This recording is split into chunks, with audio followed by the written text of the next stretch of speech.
السلام عليكم. المغرب واعد افريقيا والمغرب وفى بوحدو. واش شفتوا الافتتاح ديال كاس افريقيا؟ واش عمركم شفتوا شي افتتاح داز في افريقيا بحال هذا اللي في المغرب؟ تبوريش الخو، تبوريش. هادشي واعر بزاف، وهادشي ماشي اي ماشي الذكاء الاصطناعي، هادشي دار بايادي مغربيه، ميد ان موروكو.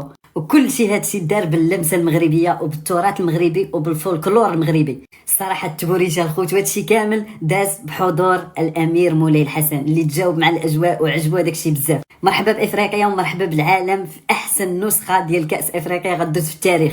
هادشي ما قلناش حنا، هادشي قالوا رئيس الفيفا.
ربيت الفخام يا جماعه. شو هذا اهل المغرب، شو هاي اهل المغرب.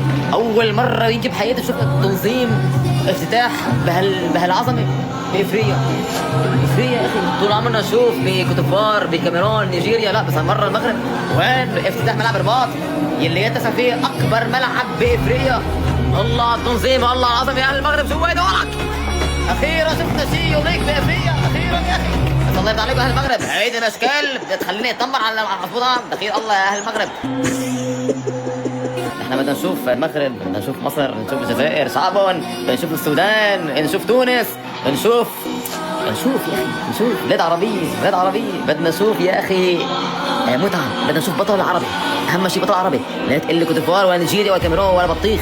بدنا نشوف بطل عربي افريقي باذن رب العالمين. هلا يا جماعه المغرب وجود الكاميرا. انا توقعاتي 7-0 المغرب يا اخي، وفاتوا 3 المنتخب الثالث قبل فوزنا هلا 7 عليهم. يلا يا جماعه كل التوفيق لجميع الدول العربيه بشكل كاس افريقيا. هيا نستمتع ورا. والله من أردني يا أهل المغرب إنه تنظيمكم لكأس إفريقيا برفع الرأس. ما شاء الله يا أهل المغرب. مش بس منتخبكم مرعب، مش بس هيك، لا شوف ملاعبكم.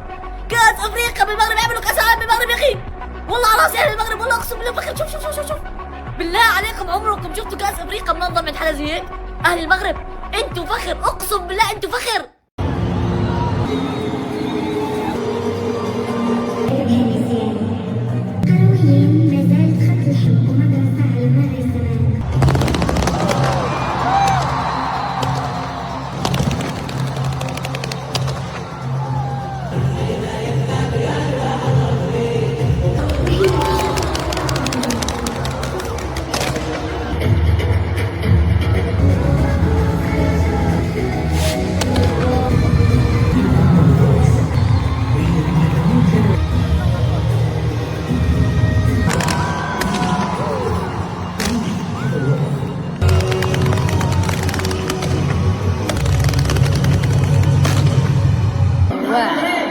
واو